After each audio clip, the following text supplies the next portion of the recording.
Uma alegria muito grande para a Sara e eu estarmos presentes aqui na Conferência da Bíblia, na Igreja Batista Nova Betel, em Bangu. Conferência que vem desde a sexta-feira, não é? Nós tivemos o privilégio de poder estar aqui ontem, vendo gente muito querida, gente muito especial, não é? E eu agradeço a Deus esse privilégio, agradeço você, Igreja Batista Nova Betel, agradeço ao nosso querido pastor Vinícius, ao nosso querido pastor Giovanni, a todos aqueles que envidaram muitos esforços para que a conferência acontecesse. A gente não tem dúvida que um trabalho desse é feito a muitas mãos, não é? Há uma direção estratégica, há um grupo tático, há um povo operacional, e com o envidar de esforços de todos, uma conferência dessa pode ser realizada, e fica aqui o nosso agradecimento e o abraço a cada um desses que cooperou para essa conferência acontecer. O pastor Giovanni mencionou e eu apresentei ontem, estou aqui com a minha esposa. Fique em pé, Sara, por gentileza. Aquela jovem senhora mato-grossense, filha de um goiano com uma mineira, casada com esse paraibano, filho de carioca com um paraibano, e nós nos entendemos muito bem nesses nossos 21 anos de casado. Obrigado, Sara, você pode se assentar. Temos duas filhinhas que estão na casa do vovô e da vovó. Final de semana é corrido. Ontem nós estivemos na formatura da Souza Marques ministrando ali, viemos para cá à tarde, debate, oficina, e agora pela manhã aqui, daqui a pouco a gente está falando sobre o livro, vai ter um debate ali na Igreja Batista de Laranjeiras, não é? De inteligência artificial, sobre inteligência espiritual, com o pessoal da juventude à tarde, e à noite a gente lá ministra também. Então, quando é assim, elas não vêm conosco, que amanhã, levantando cedo para a aula, e aí a gente dá uma liberação, ficam com a vovó, vão na igreja da vovó, e a gente fica com a equipe reduzida aí, não é? Mais felizes aqui também junto com os irmãos. Irmãos, o tema da conferência é a importância da igreja para a igreja local. E nesse momento, a temática que me é dada é a importância da igreja para a missão da igreja local. Obrigado, hein? Então, que caminho eu pretendo seguir essa manhã junto com os irmãos? Eu pretendo começar apontando alguns conceitos de teologia, porque hoje, num tempo como esse, é sempre importante a gente explicitar o que significa o termo que a gente está utilizando, dada a interpretação e conotações variadas que alguém pode interpretar quando nós estamos falando, e a partir daí ver alguns princípios fundamentais da teologia, a importância da teologia para a igreja local e a importância da teologia para a missão da igreja local. Ponto 1, 2 e 3, e concluir, se Deus assim permitir, nos nossos cerca de 40, quase 50 minutos aqui. Aqui está 44, lá 37, então eu vou ficar nesse aqui para não ultrapassar aí o limite dos irmãos. Abra sua Bíblia em Mateus 11 comigo, por gentileza. Mateus 11, que não é uma exposição escriturística de um texto só, então vou lê-lo como pontapé inicial, mas a gente tem um tema, então a gente vai trabalhar passeando por esse tema para tentar lançar luzes sobre ele. Mateus 11, versículos 25 a 27, diz assim a palavra de Deus, Mateus 11, 25 a 27. Naquele tempo, respondendo, Jesus disse: graças te dou, ó Pai, Senhor do céu e da terra, que ocultaste estas coisas aos sábios e entendidos e as revelaste aos pequeninos. Sim, ó Pai, porque assim te aprouve. Todas as coisas me foram entregues por meu Pai.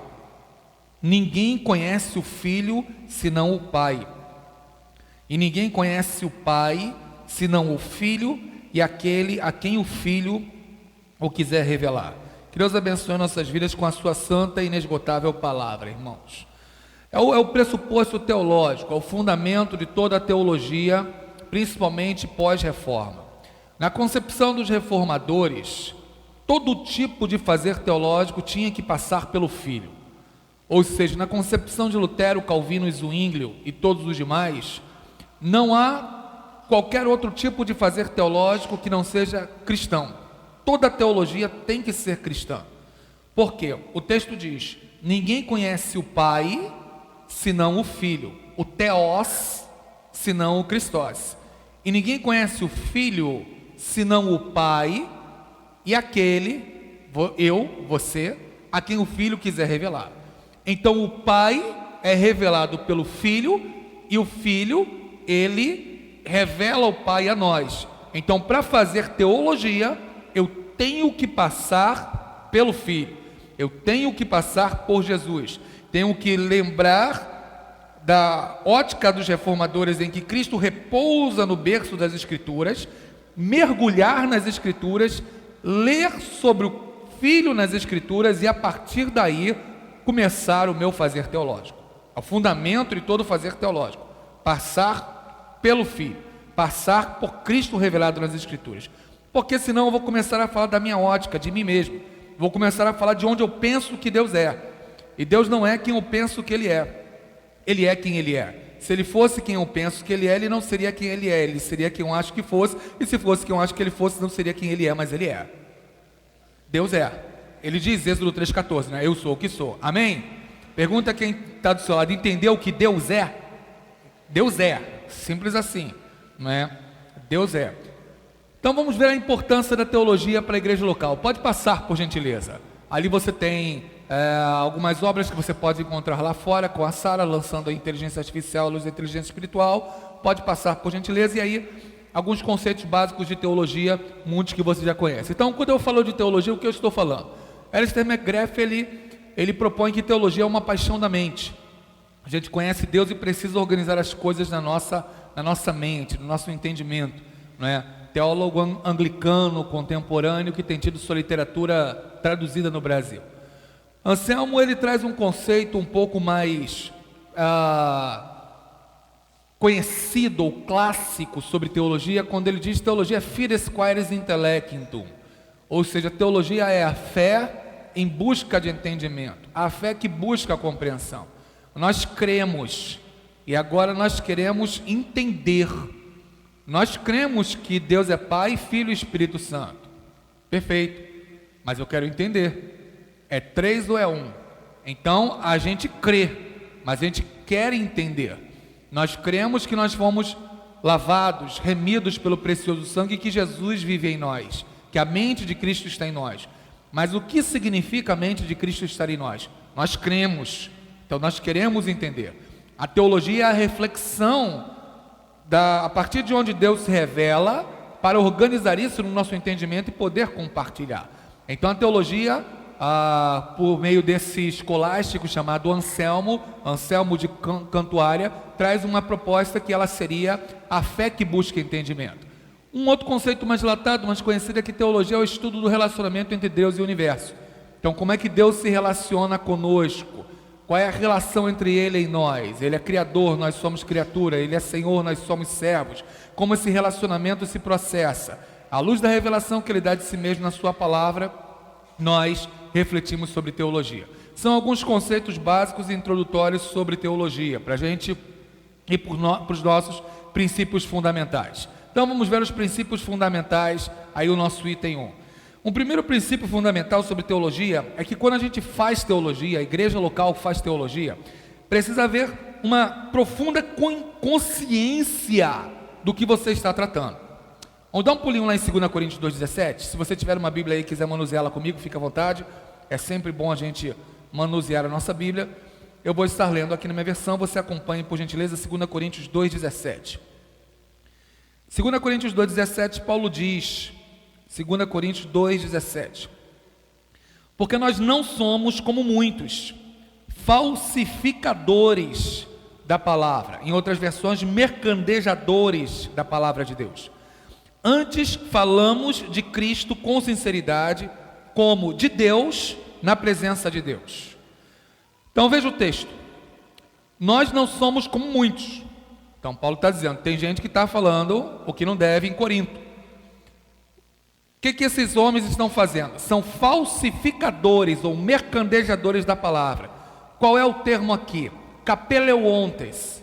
Kapeleonte é uma chamada, a gente utiliza um termo técnico chamado rapax legomena. Rapax legomena é todo termo que aparece uma vez só na Bíblia. Então aqui tem uma palavra que aparece uma vez só na Bíblia. O termo é kapeleontes. Kapeleontes é você pegar água e misturar a água no leite, para o leite render mais, e você conseguir vender mais aquele leite. Por isso, algumas traduções trazem mercadejadores, outras trazem falsificadores. é a gasolina batizada, é o álcool batizado. Hoje, se só misturasse água no leite, estava muito bom, né? Hoje é água, é soda cáustica, não sei o que, o leite hoje misericórdia, né? É leite, é frango, é milho transgênico, é frango com hormônio, é leite com soda cáustica. Vamos ver se a gente sobrevive até os 50, que já está muito bom, né? Os 60, pela graça de Deus, que está complicado. Bem, mas era misturar água no leite, isso é capeleonte. Misturar água no leite para o leite render mais e você vender. Paulo utiliza essa figura para dizer que tem gente que está apresentando a palavra com mistura. A coisa está misturada. Ele está dizendo ali, eu não estou misturando pensamentos humanos, fazendo uma exegese. Exegese, com EI, é diferente de exegese. Exegese é interpretar o texto. Exegese é impor o seu sentido ao texto. Paulo está dizendo, eu não estou falsificando a palavra, mas eu estou falando de Cristo, e aí é um princípio teológico, como de Deus, na presença de Deus. E é um princípio fundamental. Irmãos, fazer teologia é nós estudarmos o relacionamento entre Deus e o universo com um agravante, na presença de Deus. Então, quem é Deus? Um conceito: Espírito infinito, eterno e imutável, que em seu santo amor cria, dirige e sustenta todas as coisas. Tudo bem, mas quem Deus é? Irmãos, Deus é o que chama as estrelas pelo nome. Deus é o que conhece as impressões digitais de cada um de nós aqui, de todo mundo que pisou na face da terra. Deus é aquele que sabe quantos fios de cabelo caíram da nossa cabeça quando nós nos penteávamos para vir para cá, hoje, e desde quando a gente nasceu até agora, e de todas as pessoas que pisaram na face da terra. Deus é aquele que mede o céu a palmos, diz Isaías. Deus é aquele que sela a mão de todos os viventes, de Jó 37:7. Deus é aquele que conhece o CPF de cada um de nós, de frente para trás e de trás para frente.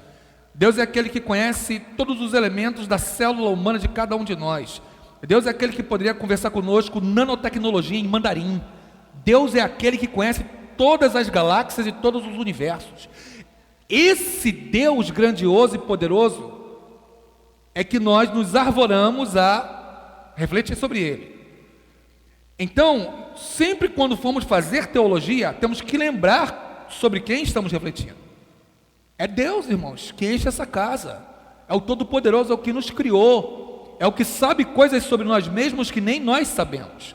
Então, esse sinal eu sempre faço no início do estudo teológico, para nós não tratarmos Deus como um mero objeto. Ele não é uma rã que nós vamos colocar numa mesa de secar e estudar sobre ele. Porque tem muita gente que se ufana a falar sobre Deus e a gente tem que falar alto lá. A gente está tratando com o Criador Todo-Poderoso de tudo. Então Paulo diz, nós falamos de Deus na presença de Deus. Então não misturamos nossas meras elucubrações humanas à palavra, e não mercadejamos a palavra. Quando eu vou falar de Deus aqui, imaginemos nós, Deus assentado na primeira fileira, olhando e dizendo, bem Henrique, comece, quero ver o que você vai falar sobre mim. Vamos ver se realmente você mergulhou nas escrituras e se você vai falar de coisas certas a meu respeito. Você imaginou a responsabilidade do que é falar de Deus na presença de Deus? Paulo lembra aos Coríntios, nós estamos falando de Deus na presença de Deus. É o pressuposto fundamental de todo o seu e meu estudo teológico. É importante a igreja entender isso, que quando um preletor, um pregador, um conferencista, um debatedor, o seu pastor vem aqui para falar sobre Deus e fazer um estudo teológico, nós não somos meros ouvintes passivos que vamos avaliar se aquela pregação foi a melhor ou a pior. Não.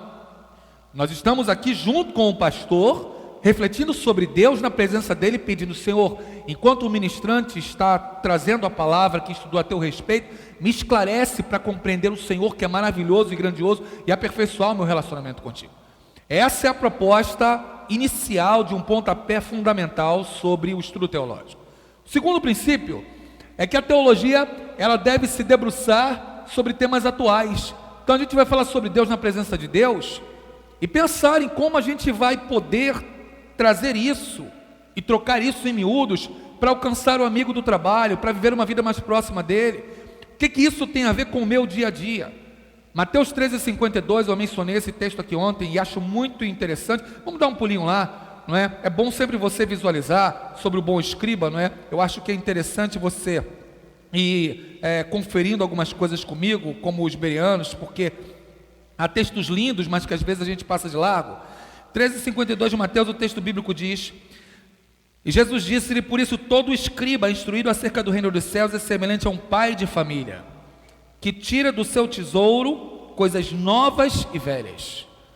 Então todos nós temos que ter primeiro um tesouro, e esse tesouro com coisas novas e velhas, coisas antigas e coisas recentes. Você tem o Dr. Shedd em saudosa memória, que foi recolhido pelo Senhor, que deixou tesouros antigos, coisas muito boas. Mas você tem gente nova, resgatada pelo Senhor, ainda viva, que tem coisas boas a acrescentar. Então você forme o seu tesouro epistemológico com coisas novas e com coisas velhas. Quando pensamos no fazer teológico, nós estamos pensando em debater os temas atuais com os fundamentos que nos foram deixados, mas pensando na contemporaneidade. Por exemplo, Atos capítulo 15, quando os versículos 2 e 3 das Escrituras declaram que a igreja reuniu-se para debater uma questão: os gentios que se convertem devem ser circuncidados? Os gentios que se convertem, eles devem estar recebendo uma marca que nós imaginamos que eles devam ter? Era uma questão da igreja contemporânea, e a igreja foi debater. Há assuntos, irmãos, aqueles assuntos de circuncisão, era vida ou morte. Que assuntos de vida ou morte hoje, de repente, a igreja poderia debater?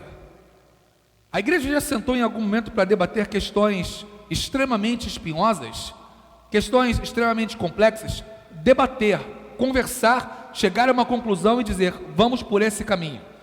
Nós precisamos voltar a esse tipo de debate, esse tipo de maturidade, mas à luz da revelação da palavra de Deus.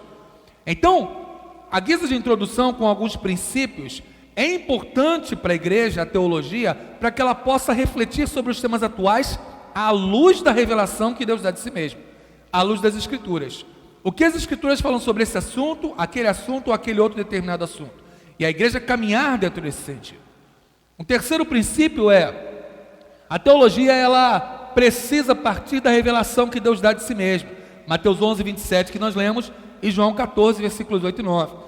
Então o texto diz, ninguém conhece o Pai senão o Filho, e ninguém conhece o Filho senão o Pai, e aquele que quiser revelar. A teologia, ela tem que partir da revelação que Deus dá de si mesmo. E onde está a revelação que Deus dá de si mesmo? Na Escritura, ele aponta quem é o Cristo. Dá um pulinho comigo em João capítulo 14, se você desejar. João 14.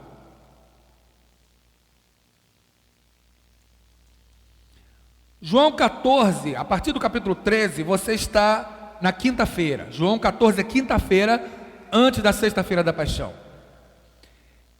Sexta-feira é o dia que Jesus será crucificado.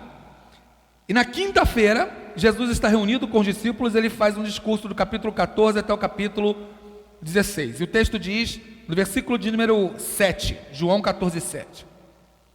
Se vós me conhecesseis a mim, também conheceríeis meu Pai. E já desde agora conheceis e o tendes visto. Disse-lhe Filipe, Senhor, mostra-nos o Pai, o que nos basta. Disse-lhe Jesus, estou há tanto tempo convosco, Filipe, e não tendes me conhecido? Quem vê a mim, vê o Pai. Como dizes tu, mostra-nos o Pai. Então, é quinta-feira, os discípulos vão sexta-feira se formar no Seminário Teológico de Jesus em Teologia. E no ensaio da formatura, Filipe pergunta, o que é teologia? Jesus fala, Filipe, amanhã é a formatura e você não sabe o que é teologia? Senhor, mostra-nos o Pai. Você não entendeu que quem vê a mim, vê o Pai? Colossenses 1, 15 e 16. Filho é a imagem do Deus invisível, o primogênito de toda a criação. Você não entendeu que eu sou a visibilização de Deus, a imagem do Deus invisível? Então há um princípio fundamental, que a teologia, ela tem que partir da revelação que Deus dá de si mesmo. Ele revela o Filho, conhecemos o Filho por meio das Escrituras. E quando conhecemos o Filho, a partir daí entra todo o nosso fazer e o nosso pensar teológico. São princípios fundamentais básicos para que a igreja caminhe e mergulhe e se aprofunde na importância da teologia para a igreja local. Vamos ver então alguns quesitos, alguns elementos da importância da teologia para a igreja local. Em primeiro lugar, a teologia, ela é importante para a igreja local, para que a igreja conheça Deus mais profundamente. Oséias 6,3. Conheçamos e prossigamos em conhecer ao Senhor. A teologia ajuda no conhecimento de Deus. A teologia ajuda a gente a refletir um pouco mais sobre Deus. Segundo, a teologia é importante à igreja local para fortalecer-se espiritualmente. Eu conheço Deus que chama as estrelas pelo nome, conheço Deus que a partir de Isaías 45:1 aponta que 175 anos antes de Ciro nascer, Deus chama a Ciro, menciona Ciro, fala sobre Ciro pelo nome.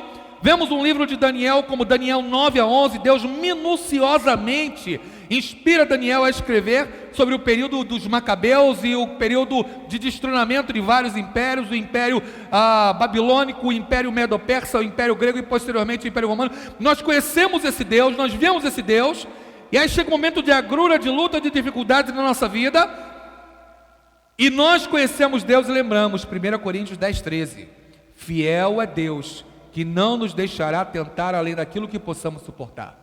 Antes, junto com a tentação, nos dará o escape. Então, quando eu conheço Deus e quando eu estudo teologia, quando eu estudo as Escrituras, eu vou formulando o meu entendimento acerca de Deus e entendendo um pouco mais de Deus, falando, peraí, se a Escritura diz que eu não vou ser provado além daquilo que eu posso suportar, então eu estou no limite, mas eu posso aguentar mais um pouquinho. Senhor, está difícil e tal, mas a tua palavra declara que o Senhor não me deixará provar além daquilo que eu posso suportar. Então posso mais um pouquinho, Senhor, me ajuda, a luta está doendo, mas o Senhor está comigo, porque a tua palavra é fiel. E a gente consegue, por causa da palavra, por causa do conhecimento de Deus revelado nas Escrituras. A gente se agarra nas Escrituras, na palavra de Deus, e a gente consegue ir um pouco adiante. Então a teologia, ela nos ajuda a nos fortalecermos espiritualmente, a cantar, e cantar com consciência, cantar com entendimento. Estávamos cantando aqui a letra tão bonita da primeira canção, quando diz, perto quero estar junto aos teus pés, pois prazer maior não há, de que querer te adorar, tal, te louvarei. Não importa as circunstâncias. A gente para, pensa, lembra do momento bom, mas lembra do momento ruim. E aí a gente fala, não, mas Deus está comigo, fiel é Ele, Ele não poderá, Ele não nos deixa provar além do que possamos suportar. E a gente vai mais um pouquinho e canta a canção como fruto daquilo que a gente vive. A canção sai com outro sabor, a canção sai de outra forma, a canção ela sai com aquela percepção de que nós usufruímos e provamos que o Senhor é bom. Teologia nos ajuda a nos solidificarmos e consolidarmos um pouco mais espiritualmente. Terceiro, teologia é importante para a igreja local porque ela ajuda a repousar em sua meta-história.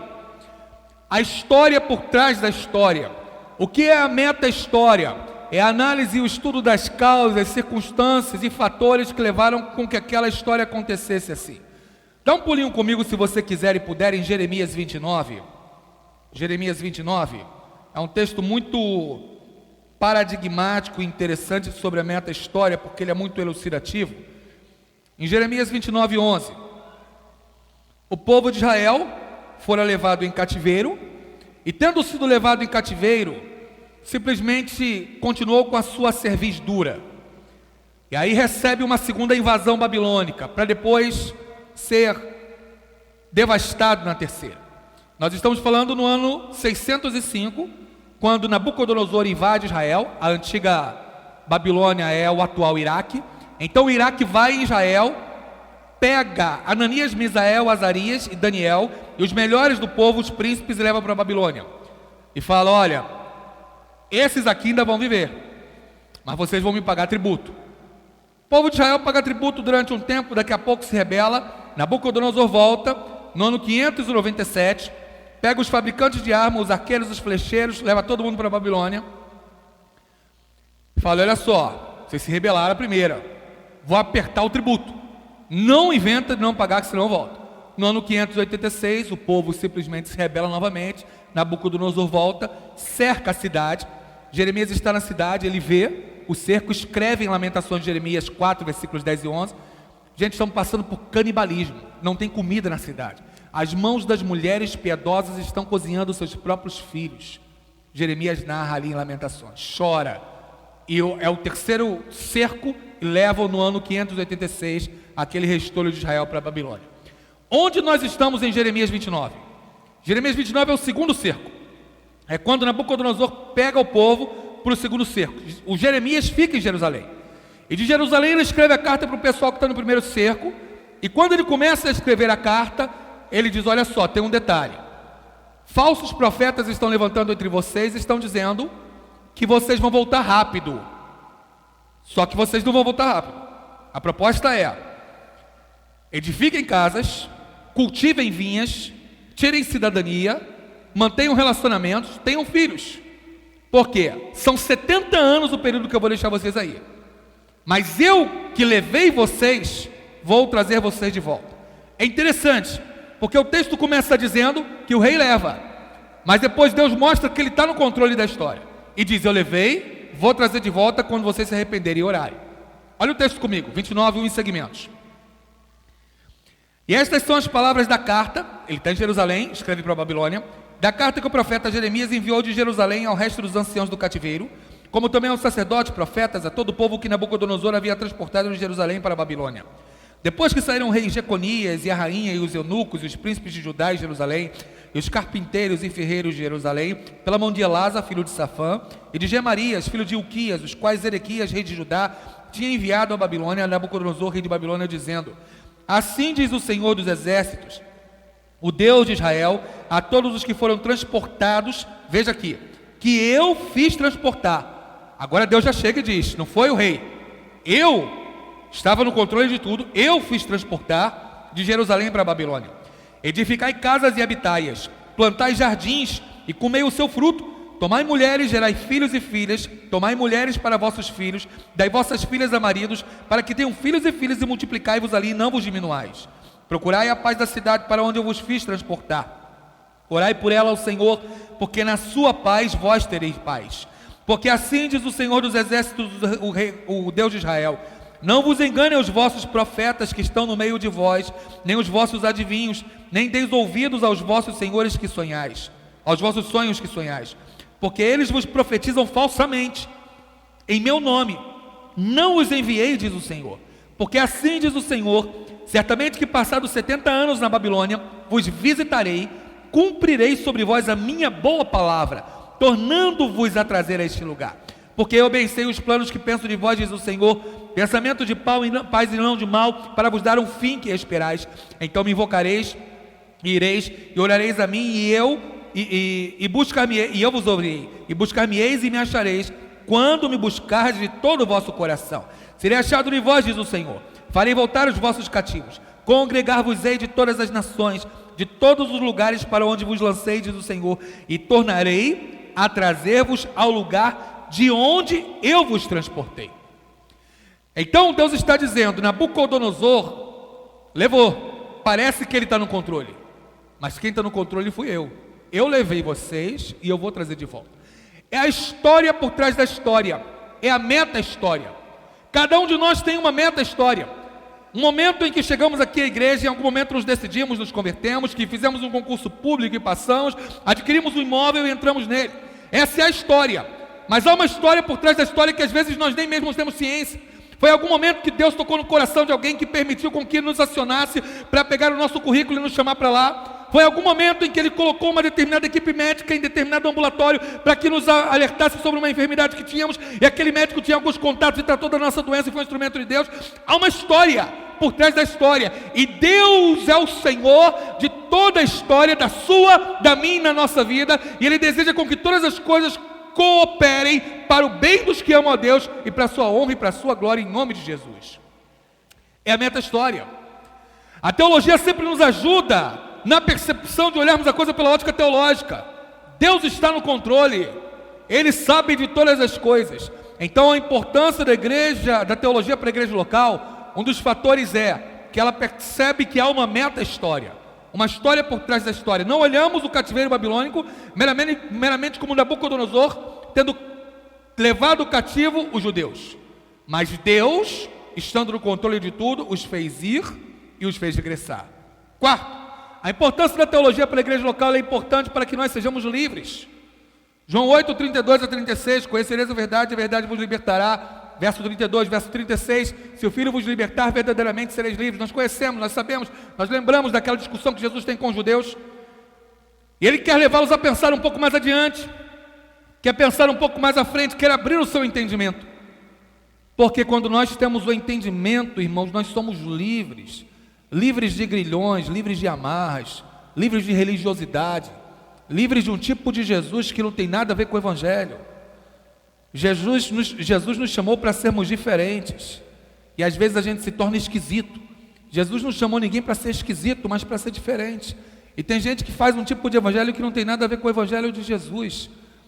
Às vezes um pouco mais para cá, se tornando um mero religioso. Às vezes um pouco mais para lá, se tornando um libertino. E a proposta não é essa. A proposta é nós caminharmos na liberdade perfeita do Mestre.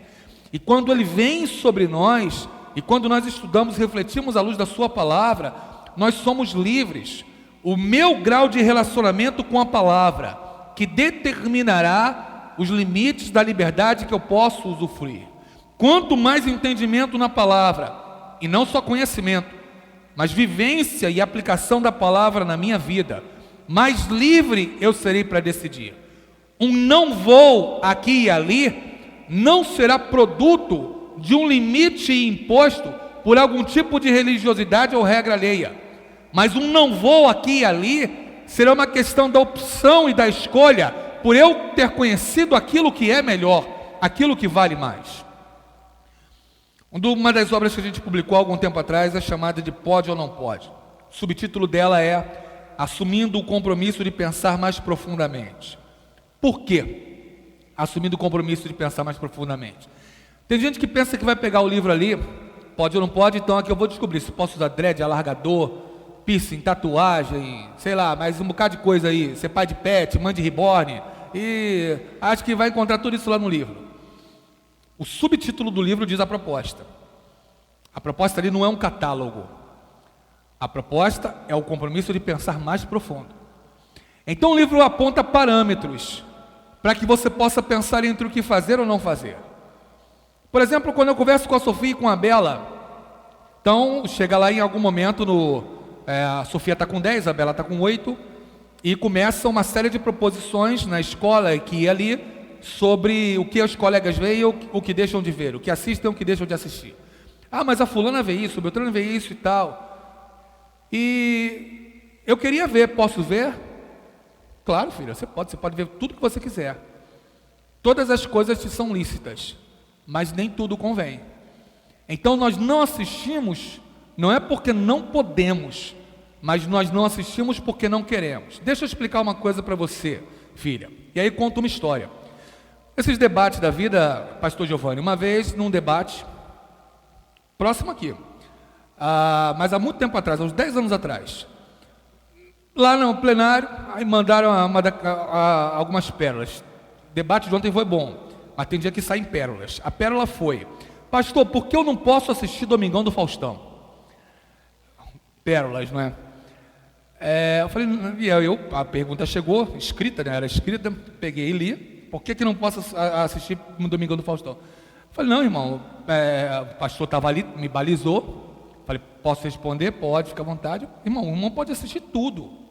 Pode assistir Domingão do Faustão, pode assistir o que quiser. A questão não é um pode ou não pode. A questão é, pense comigo. E aí vim naquela questão de quem Deus é. Quem é Deus? Irmãos, Deus é aquele que sentou e olhou, passava diante dele Napoleão, Gengis Khan, Hitler achando que ia dominar o mundo, e Deus pegou e fez assim. E Hitler foi embora, passou, já foi. Deus é aquele que olhou para tantos outros que se achavam imperadores atrozes, Mussolini, Stalin, Mao Tse Tung, que achavam também que ia dominar o mundo, e fez, jogou-os fora. Deus é aquele que sabe, se eu perguntar a Ele qualquer idioma, Ele vai responder para mim e falar o que Ele quiser, o que desejar. Deus é aquele que conhece todos os segredos de todos os universos, de todas as galáxias. E aí o que Ele fez? Por amor a nós, Ele se manifestou e deu-se a revelar a nós na pessoa do Filho. Aí o Filho morreu por mim sem eu merecer, mora em mim, Gálatas 2:20, eu estou crucificado com Cristo, vivo não mais eu, mas Cristo vive em mim, a vida que agora vivo na carne, vivo pela fé do Filho de Deus que me amou e assim mesmo se entregou por mim. O Filho mora em mim. Aí não só isso, Ele me deu a sua mente, 1 Coríntios 2, nós temos a mente de Cristo. E aí eu chego em minha casa com pouco tempo que tenho, eu sento, e quando eu penso em toda essa grandeza desse rei do universo, eu vou ligar a televisão. Irmão, eu vou colocar essa mente gloriosa do Filho de Deus para assistir Domingão do Faustão? Não é um pode ou não pode. A gente tem mais, irmão. A gente tem mais. A gente tem a mente do rei, a mente do Senhor, sem ufanismo, sem soberba. Mas você tem a mente daquele que é o maior dos maiores, o rei, irmão, o Senhor dos senhores, o Senhor de todas as coisas. Nós não podemos colocar essa mente de Cristo inenarrável, inimaginável, incomensurável, essa mente que conhece todas as coisas, que deu inteligência a todo ser humano, a mente que deu inteligência a Einstein, diante de bobagens do dia a dia, irmãos. Nós temos mais, é essa mente que está em você, essa mente que está em mim. Por isso nós temos que tomar muito cuidado com aquilo que assistimos. Não é pelo fato que se aquilo vai me contaminar ou não, mas é pelo fato de que nós devemos prezar por esses tesouros. Colossenses 2:3, dar-te-ei tesouros escondidos, riquezas encobertas, é a promessa em Isaías 45, 2 e 3, cumprida lá em Colossenses capítulo 2, versículo 3, onde Paulo diz: em Cristo estão escondidos todos os tesouros. Quando conhecemos Cristo, somos ricos da graça, ricos do amor, ricos do verdadeiro conhecimento que importa, que é conhecer o nosso Rei, o nosso Senhor. Ricos daquilo que legitimamente importa, daquilo que faz a vida ser vida, daquilo que faz o amor ser amor, daquilo que faz o belo ser o belo, e daquilo que dá a nós o sentido de estarmos aqui nessa manhã. É isso que nós temos, irmãos. É muito tesouro, é coisa muito gloriosa, e a teologia nos ajuda a conhecer esse Rei, esse Senhor dos senhores, o Senhor de toda honra. Por isso nós somos livres. Não é que eu não quero, não é que eu não posso ir a um baile funk, não é que eu não posso ir numa chopada aqui e ali, mas é que eu já provei o que é melhor, irmãos. Como é que eu vou comer alho do Egito se eu já provei mel de Canaã? Como é que eu vou voltar para o Egito se eu vi tesouros revelados pelo Espírito Santo de Deus na pessoa de Jesus? Não é que não podemos, é que não queremos, é diferente. Nós escolhemos a melhor parte como Maria, e ela não nos será tirada, irmãos, em nome de Jesus. Fala aí para quem está do seu lado, o que você escolhe? O que você escolhe? O que você escolhe? O mel de Canaã ou os alhos egípcios? O que você escolhe? Pode prosseguir. A importância da teologia para a igreja local, pode prosseguir. Teologia é importante para a igreja local para readequar a cosmovisão, escala de valores, para falar a verdade, para não ser enganado. A teologia, ela nos importa para que a gente readeque, irmãos, nossa escala de valores. Como eu mencionei, em Cristo estão os tesouros. A gente sabe o que é bom pelo Espírito Santo que nos foi concedido. Colossenses 2, 2 e 3, para falar a verdade. João 10, 41, olhe comigo João 10, 41. O apóstolo falando sobre o Batista, João 10, 41. Esse texto, se você puder, memorize, porque é um texto de grande responsabilidade sobre todos nós. João 10, versículo 41 do Evangelho de João 10, diz o texto: e muitos iam ter com ele, e diziam: na verdade João não fez sinal algum, mas tudo quanto João disse acerca deste, no caso sobre Jesus, era verdade. João não fez sinal algum, não abriu o mar vermelho, não ressuscitou um morto. João não fez maná cair do céu, nem fez machado flutuar. Mas há uma característica em João: tudo o que ele disse sobre Jesus era verdade. E desse Jesus diz: dentre os nascidos de mulher, não há maior do que João Batista. Irmãos, é muito importante quando nós formos falar sobre a Escritura e falar sobre Cristo, que nós sejamos precisos sobre Ele. A característica ressaltada pelo apóstolo acerca do Batista é que tudo o que ele disse acerca de Jesus era verdade. Tudo o que nós dizemos sobre o Mestre é verdade. A teologia nos ajuda a refletir um pouco mais sobre o Mestre, sobre a sua relação com o universo. E ela ajuda a igreja a ser mais precisa acerca das suas considerações e falas sobre Jesus. Para não ser enganado, 2 Timóteo 4, versículos 1 e segmentos, que falam sobre a questão de falsos mestres ensinarem falsas doutrinas e como tem se multiplicado na contemporaneidade. Dessa maneira, você e eu precisamos sempre mergulhar um pouco mais profundamente em textos, diz Pedro, não é? Que pessoas inconstantes torcem e simplesmente manipulam para o seu determinado fim. Como nós vamos entender se aquilo que aquela pessoa mencionou sobre o grego é realidade, sobre o hebraico é realidade, se a intenção do texto é daquela mesma? Nós vamos precisar estudar, principalmente no tempo de internet, em que tem tanta coisa, tantas situações e tantas tentações pelo chat GPT e tantas outras ferramentas de inteligência artificial. O pastor entrou em contato comigo, falou: pastor, estou num dilema ético, estou entre a questão de utilizar o GPT para as sentenças centrais do meu texto, para balizar. Eu já tenho a ideia central, mas eu não sei como organizar. Falei: irmão, pastor, o senhor pode até utilizá-lo para ajudar em algum tipo de ordenação, de organização. Falei: mas eu sinto muito, esse é o trabalho para o qual o Senhor nos chamou, a gente vai ter que queimar a mufa. O GPT ele vai ajudar, mas só que ele não pode te dar as sentenças centrais primeiro, porque a inteligência artificial ela não é precisa na interpretação, primeiro ponto. E o segundo ponto é que é o nosso trabalho. É para isso também que a gente foi chamado, pastor, interpretar, mergulhar na Escritura e trazer. Por quê? Existem elementos ali fundamentais que o GPT não vai conseguir te dar aquela sentença, ele vai te ajudar na organização. Então procurei falar gentilmente com ele, porque era um pastor bem intencionado, que queria entender se...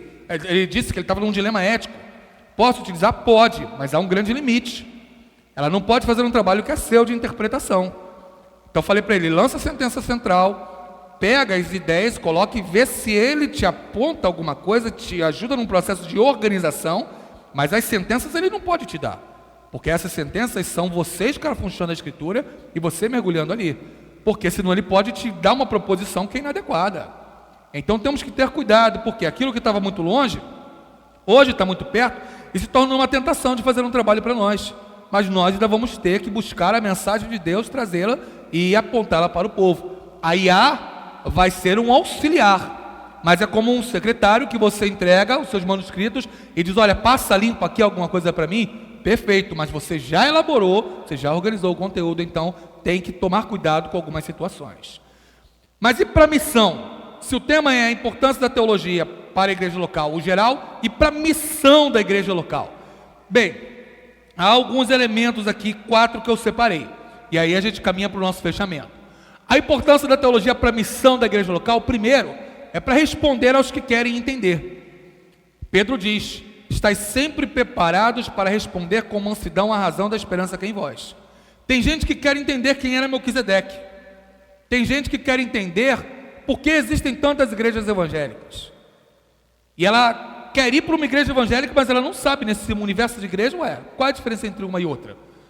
Eu mesmo me lembro em 92, quando eu me converti em 5 de janeiro de 92, e o pessoal naquela época falava muito de igreja pentecostal, e eu falava: mas o que é uma igreja pentecostal? Será que a igreja batista que eu me converti aqui, que minha mãe está, é uma igreja pentecostal? Não é? O que é? Então quis entender, quis saber a diferença. Por que tem tanta igreja? Aí tinha uma igreja com o nome o nome dela era Sião, perto de onde eu estava, e eu ficava pensando: bem, a minha batista do nome do bairro, aquela que não tem nome de bairro, é uma igreja também evangélica? Posso ir? E não sabia, queria entender. E uma pessoa de fora muitas vezes também quer seguir a coisa correta, mas ela não sabe, ela quer entender. A teologia vai nos ajudar no cumprimento da missão, ajudando a explicar, a esclarecer para essa pessoa. A teologia ela vai ajudar no cumprimento da missão para mostrar mais precisamente o caminho de Deus aos que já estão por ele pavimentados. Então é o Áquila e Priscila mostrando o caminho mais precisamente ao Apolo. Apolo tinha boa vontade, mas não entendeu precisamente o caminho. Então você tem gente que é muito boa, muito querida no seu trabalho, E talvez falte alguém de boa vontade para explicar a ele. Fala, cara, você é gente boa, você não corrompe, você está aí com o casamento ajustado, você quer fazer a coisa certa. Mas não é só ser bom, não é só ser bonzinho. E por mais que você ache que é bonzinho, sempre tem alguma coisa que passa inadequada. É o pecado, nós somos pecadores. Mas um já fez o sacrifício por nós. Então explicar mais pontualmente o caminho de Deus. A teologia nos ajuda a saber organizar. Por exemplo, você quer ver uma coisa básica? A gente chega e pergunta para a pessoa, você quer aceitar Jesus? Quando você está perguntando se quer aceitar Jesus, o que significa isso? A teologia ajuda você a entender um pouco. Você quer aceitar que Jesus fez um sacrifício na cruz do Calvário por você, perdoou os seus pecados, e você recebendo a justiça de Deus nele, ela sendo transmitida a você, não você se tornando justo, mas sendo considerado justificado pelo amor de Deus, por Jesus Cristo na sua vida. Você aceita pela fé que Jesus Cristo fez isso no seu lugar? Então estamos dizendo isso implícito. Há implícitos que nós falamos que nós não entendemos, e precisamos refletir sobre isso. A teologia ajuda nesse cumprimento também de missão. A teologia ajuda no cumprimento da missão para convencer os rebeldes e contradizentes. Tem gente que vai vir com ladainha, tem gente que vai vir com coisa inadequada, e chega lá para você, olha aí, ô irmão, você não é da igreja? E o que diz aquele texto, 1000 chegará e 2000 não tardará? Ou faça-te por onde e eu te ajudarei. Não diz nada não, porque isso aí não é escritura não, isso aí não é Bíblia. Mas eu li em outro lugar, que não na Bíblia. Ué, mas na Bíblia não diz isso? Não. Você quer fazer um desafio de ler comigo 66 livros ao longo desse ano? Então a gente procura, você procura lá e não tem, você vai encontrar. Você não vai encontrar. Então, ela vai ajudar a convencer os rebeldes e contradizentes. A teologia vai te ajudar a se organizar. Por exemplo, quais são as nossas diferenças em relação à testemunha de Jeová? Seichonoye, Arte Mahikari, Fé Bahá'í, Adventista do sétimo dia. Há diferenças? Não há? O que você entende sobre isso? A teologia vai te ajudar a entender as diferenças. A importância da teologia para a missão da igreja local, para explicar uma teologia prática do amor. Apocalipse 22, 20. Que teologia prática do amor? Quando a gente cumpre a nossa missão, a gente está evidenciando o Maranata, o volta logo Jesus. Sara e eu nos conhecemos por meio de um amigo em comum em Goiás, por meio de uma operação missionária da Junta de Missões Nacionais. Ela mato-grossense e eu do Rio de Janeiro, paraibano criado aqui, mas nos conhecemos por meio de uma operação missionária em Goiás. Eu voltei para o Rio de Janeiro, em 4 longos meses, nós namoramos, noivamos e casamos. Um dia eu conto essa história para você. Os pais não estranharam, os pais dela namoraram, noivaram e casaram em um longo mês. Em um mês, namoraram, noivaram e casaram. Conheci Sara, fiz a proposta de namoro, noivado e casamento, tudo num combo, um dia eu conto. Ela aceitou, e eu entendi, é essa. Eu já era pastor, sou pastor há 27 anos, então já era pastor há 6 anos. Tinha que ser alguém que aceitasse um desafio de fé radical. Ela aceitou esse desafio de fé, estamos casados aí há 21 anos. Mas ela lá em Mato Grosso, eu no Rio. Falei, eu tenho que buscar minha galega, eu tenho que ir lá, pegar a Juma antes que ela se torne onça e fique brava. Fui lá no Mato Grosso, pedi a mão em casamento, fomos, casamos, pastorei depois a primeira batida de Pochorel, seguimos e nossa história segue hoje até aí. Por amor, eu fui buscar a Sara e vi tudo o que precisava para casar, organizar, casamos e estamos aqui. Amamos Jesus, queremos que Ele volte, Maranata. Por isso o Apocalipse 22 está ali por causa do Maranata, volta logo. Para Ele voltar, a gente tem que anunciar. Então uma evidência do amor legítimo a Deus e que queremos que Ele volte logo, é a gente cumprir a missão. A teologia nos ajuda a entender que a volta de Jesus está condicionada ao meu cumprimento da missão, e quando eu anuncio, eu evidencio na prática que legitimamente eu amo Jesus, porque eu estou fazendo o que é necessário para que Ele volte logo. Toda vez que não anunciamos o Messias, nós na prática estamos dissociando da nossa teoria. A gente diz que ama Jesus e não anuncia, não, a gente não está querendo que ele volte logo. Se a gente ama e quer que ele volte, a gente tem que anunciar, irmãos, porque a Escritura declara que o Evangelho do Reino será pregado a todas as nações, e então virá o fim. Saia daqui e anuncie o Messias, cumprindo a missão em nome de Jesus. Conclusão. Quero pegar emprestado uma historieta sobre Miguel Ângelo. Eu digo historieta porque a gente, principalmente para o tempo mais antigo, do século 17 ou 18 para lá, é mais difícil encontrar uma obra que balize, apesar de haver muitas vezes. Mas conta-se sobre Miguel Ângelo, que ele esculpiu a escultura de Davi, e aí é o rosto da escultura, depois de trabalhar em um bloco de mármore de 4,5 metros. A menina aí está em cima da escada. Não sei se você já viu a estátua de Davi, mas ela é maior um pouco do que esse vão que nós temos aqui. Ele pegou 4,5 metros de mármore, foi esculpindo, e esculpiu Davi, na sua concepção. Quando perguntaram a Miguel Ângelo, como é que você fez isso? E ele disse, foi muito fácil. Eu peguei o formão, peguei o cinzel e tirei daquele bloco de mármore tudo que não era Davi. E aí saiu Davi. Simplicidade e profundidade. Na nossa teologia, para o legítimo cumprimento da missão da igreja local, devemos pegar a teologia, a reflexão, refletir sobre o mundo e sobre aquilo que está ao nosso redor. Tirar tudo o que não é de Deus.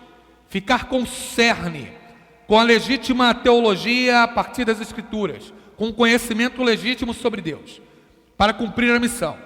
Se nós pegarmos o nosso cinzel e o nosso formão espirituais e tirarmos tudo aquilo que não faz parte daquilo que Jesus mandou, daquilo que é a legítima teologia, certamente, assim como Miguel Ângelo produziu um bom produto, nós teremos um produto de cumprimento da missão e viveremos para a glória de Deus Pai, em nome de Jesus. Deus te abençoe, cumpra a sua missão.